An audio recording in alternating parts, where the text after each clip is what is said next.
और अगर घर की रिद्धि सिद्धि चाहती हो तो 4 चीजें अगर घर के भीतर आ जाएं तो कभी बाहर मत जाने देना। अगर तुम्हारे चौखट के भीतर ये 4 चीजें हो गई हैं तो कोशिश करना कि ये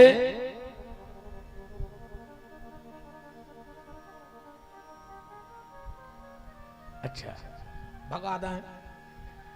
माए भग जाओ, अब माए से हाथ कर सुइए सो हम ना से कर जाओ, आ जाओ खिसक गया सरक गया भग गया भग गया।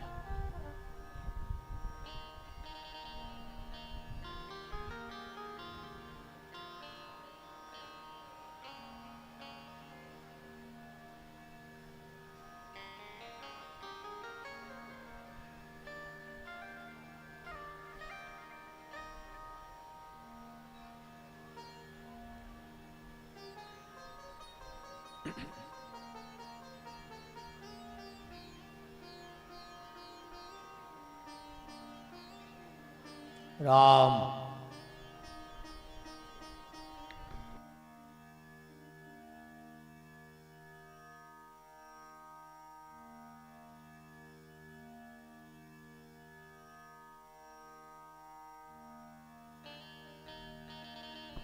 हाँ विराज जाओ।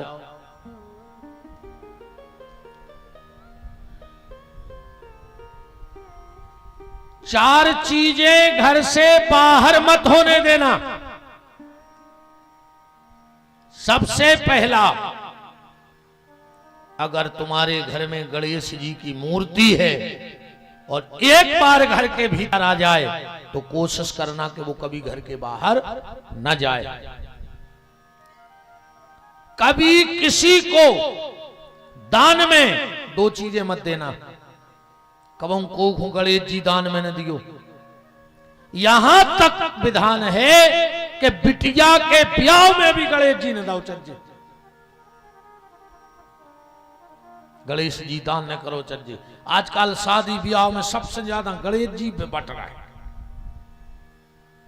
गणेश कभी किसी को दान में मत दो। और आवरी को पेड़ो कबों को दान न करियो।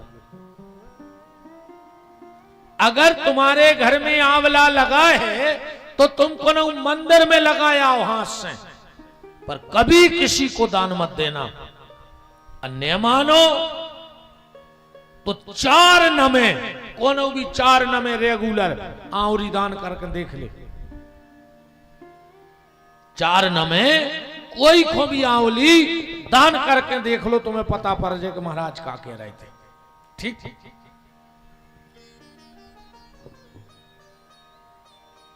जो बहनों के लिए मंगलसूत्र शादी में मिला हो वो कभी किसी को पहनने मत देना। ना किसी का मंगलसूत्र पहनना और न किसी को पहनने अपना देना। और कभी को के पांव के बिछिया न पैरों चज्जे प्यारे प्यारा है। ध्यान रखियो मां ये बात है। किसी के भी पांव के बिछिया पहनाए सुहागन नारी को नहीं पहनने चाहिए।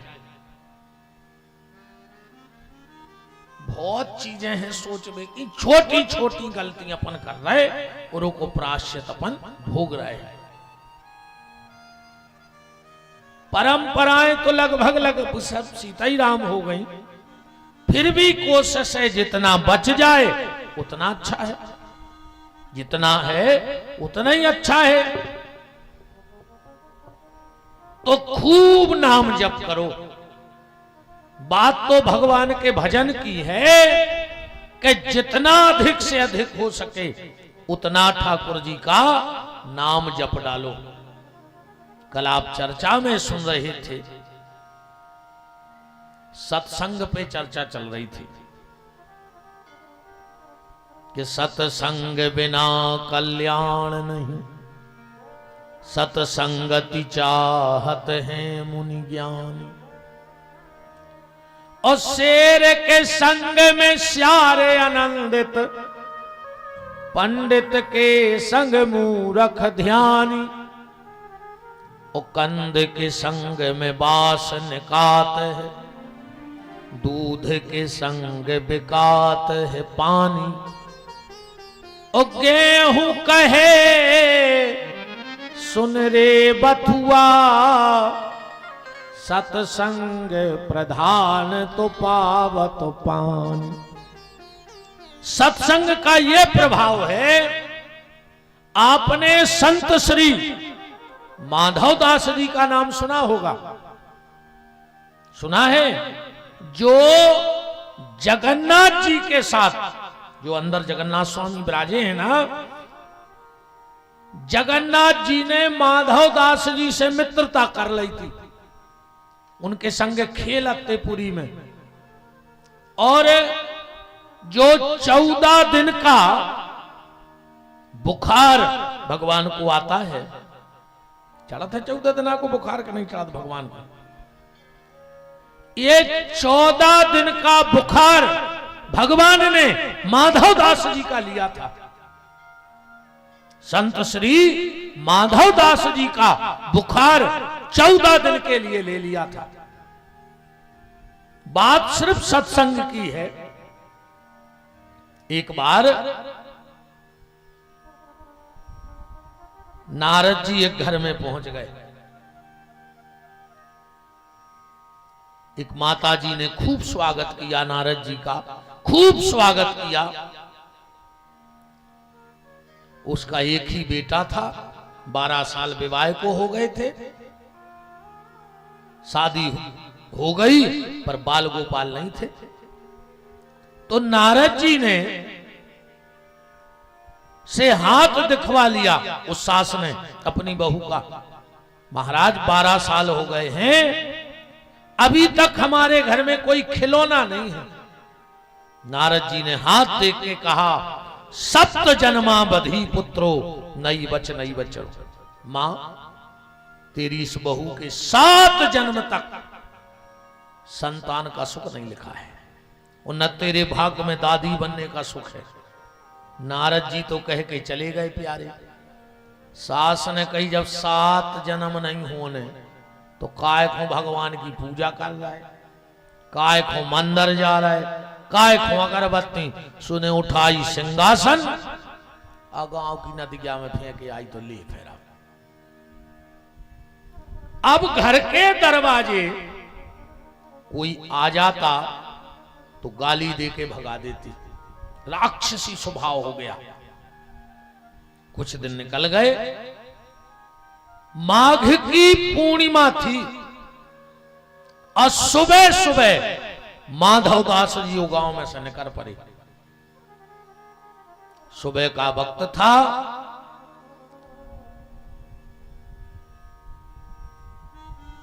बहू आंगन झाड़ रही थी और सास भीतर चौका लगा रही थी, और माधव दास खड़े हो गए वही आंगन में और आवाज लगा दी, भवती भिक्षाम देहि, भिक्षा दो।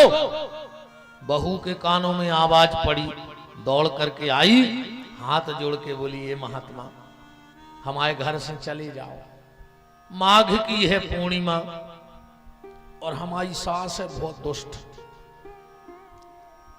अरे अब हमारा बाल बच्चों नहीं है, जो हमारी तकदीर है, पर अगर कोई भी साधु महात्मा आ जाता है तो हमारी सास उसे गाली देके भगा देती है, और हम नहीं चाहते कि हमारे यहां किसी संत का अपमान हो जाए।